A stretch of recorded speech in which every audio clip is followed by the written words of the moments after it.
The moment the power went out, I knew it wasn't an accident. Total darkness, dead quiet. Then the crunch of boots on gravel outside. Two figures, both big, both moving with purpose. One of them shouted, "Whitmore says you don't listen. Time to help you understand." That's when I hit record. That's when I decided if Lenora Whitmore's HOA wanted a war, I'd end it by the book.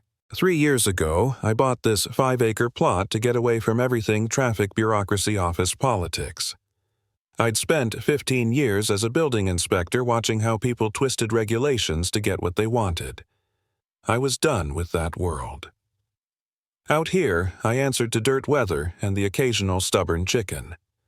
My little farm sat just outside the fence of Meadowbrook Estates, a neat gated community with identical mailboxes and manicured lawns. I made sure before buying that my land was legally outside their HOA.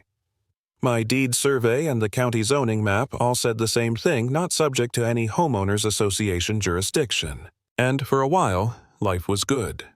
Early morning's fog lifting off the tomato rows, coffee steaming on the porch while the rooster crowed. Then, one September morning, that black Mercedes rolled up my driveway like it owned the place. Out stepped Lenora Whitmore, president of the Meadowbrook Estates HOA, white linen pants, diamond rings, and that kind of fake smile that hides a threat. She shoved an envelope at my chest. "Mr. Merrick, we're receiving complaints about your farm. The smell, the noise, the aesthetic." I told her my property wasn't part of her HOA. She nodded, lips tight. "We're expanding our boundaries for the betterment of the community." That's not how the law works, but she either didn't know or didn't care. Her assistant handed me a purchase offer 60% of market value. I handed it right back. "No thanks." Her eyes turned cold. "You have 48 hours before we take further action." I've seen that look before. Bureaucrats who think power equals ownership. I filed the encounter in a folder I named Meadowbrook HOA Photos Notes Timestamps. I knew this wasn't over. The letters started 3 days later. One said my rooster violated a noise ordinance. Another claimed my compost was a health hazard. A third demanded I repaint my barn to match Meadowbrook's color scheme. Each one more absurd than the last. I checked every law, every code. They had no ground to stand on. Still, I documented everything. Then came the protest. 15 people at my fence line Lenora at the front with a megaphone. "This farm is a blight on our community," she shouted. I recorded the whole thing while she yelled about protecting property values. When I told her to leave, she sneered. "You can't film us without permission." I replied, "You're trespassing on my land. I don't need permission." That's when I called the sheriff. Deputy Nash Aldridge arrived, calm, seasoned, the kind of man who's seen every kind of nonsense. He looked at her, then at me. "If he owns this property, you have no authority here. Go home." Lenora's mask cracked for half a second. She leaned in close and hissed, "You think you've won something you haven't." She was right, this wasn't over. A week later, I was served with a lawsuit. Meadowbrook Estates HOA versus Dalton Merrick. They accused me of creating a nuisance, devaluing their homes, and violating community standards. $75,000 in damages. The so-called appraisal they attached claimed property values dropped 18% because of me. I checked county records, prices had gone up 12%. Fake data, fake claims. Intimidation dressed as legality. Then the real damage started. The farmers market suspended my vendor space pending legal resolution. A restaurant canceled its produce order. Regular customers ghosted me. Lenora was cutting off my income, starving me out. I sat on the porch one evening, watching the sun dip behind the fields, and for the first time I thought about giving up. Maybe I'd made a mistake fighting her. Maybe peace meant leaving.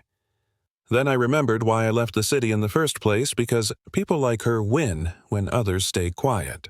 So I picked up my phone and called the only person I trusted with a fight like this. "Quinn, I said you still practicing law," she laughed. "I taught you how to read contracts for a reason. Send me everything.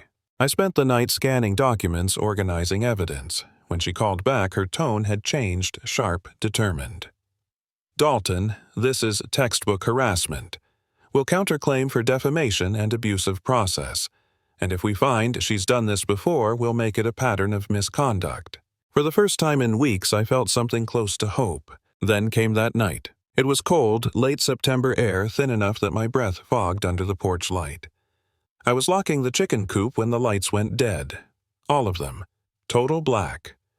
I pulled out my phone battery. Backup on the cameras was still running. 2 men walking up the driveway. One carrying a crowbar. I waited until they reached the gate, then hit record on my backup phone. "You're trespassing on private property," I shouted. "You're being recorded." The tall one laughed. "Call whoever you want. We'll be done before they get here." He swung his crowbar into my mailbox. Metal rang like a bell. The other headed for the coop, banging on the wire, sending the hens into chaos.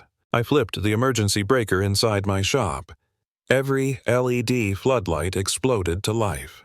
The siren blared 120 decibels. The men froze. Then they bolted, but not before the tall one turned toward me, crowbar raised. He charged. I blocked with a steel pipe, twisted, dropped him to the ground. The shorter one lunged, and I swept his legs. Both down, both groaning. Headlights flashed down the drive. Sheriff Nash again, back up right behind him. They cuffed the men, questioned them, and within minutes one cracked. Whitmore paid us $3,500 to scare him off. Gotcha. I uploaded the footage that night to 3 separate drives. Quinn's voice was almost triumphant when I called.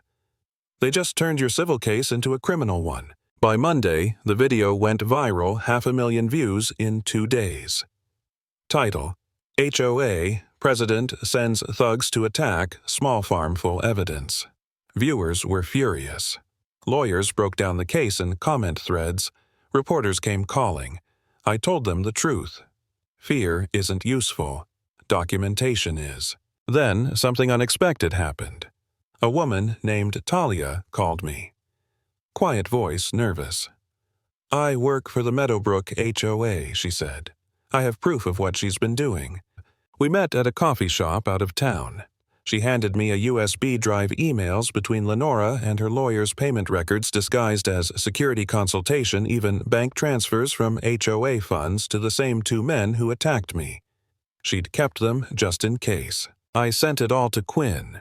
Within hours, she called back furious. "Dalton, this isn't just harassment, this is embezzlement, fraud, conspiracy. She used HOA funds to finance crimes. We're taking this to the district attorney." Then we found Vernon, a 71-year-old man who'd owned land next to Meadowbrook before I moved in. Lenora had done the same to him. Harassment, vandalism, threats. His wife had died of stress-related heart failure months after they sold and left. He still had the letters with Lenora's signature. When I asked if he'd testify, he looked at me and said, "If it means stopping her, yes." The trial was packed. Reporters, residents, the curious and the furious. The prosecutor started with the video, the night attack. When the recording played and the tall man mentioned her name, you could feel the room shift. Then came Vernon's testimony. His voice trembled when he said, "She took everything from me." Then the secretary took the stand. Email after email flashed across the courtroom screens. Instructions to falsify reports. Proof of money transfers. A message that said, "Make sure Blackwood understands we won't stop until he's gone." Finally, I testified. I told them how it started, how it escalated, how every step I documented, not to win, but to survive. The defense tried to paint me as manipulative, someone who orchestrated the confrontation. I just said I didn't create the situation. I recorded it. Then Lenora took the stand. For 10 minutes, she performed the model neighbor, the selfless leader, until the prosecutor asked about the missing $45,000 from HOA funds. "Security expenses," she said. He held up the payment record. "You mean these, to the men convicted of assault?" Her voice cracked. "I was protecting my community." From who, the prosecutor asked. She exploded. "From people like him, people who don't belong. Meadowbrook is mine. I decide who fits." You could hear the collective gasp. The judge leaned forward. Mrs. Whitmore, are you saying you believe you have authority over properties you don't own? Her silence was answer enough. The verdict came 3 hours later. Guilty on every count: conspiracy to commit assault, criminal intimidation, embezzlement, and fraud. The judge sentenced her to 5 years in prison, restitution, and a lifetime ban from any HOA position. When she was let out, she looked at me one last time, eyes full of disbelief. Maybe she finally realized power built on intimidation never lasts. Outside the courthouse, reporters crowded around. I kept it simple. Document everything. Know your rights, and never back down when you're in the right. That's it. Because in the end, that's all it took: patience, proof, and the quiet certainty that truth doesn't need to shout to win.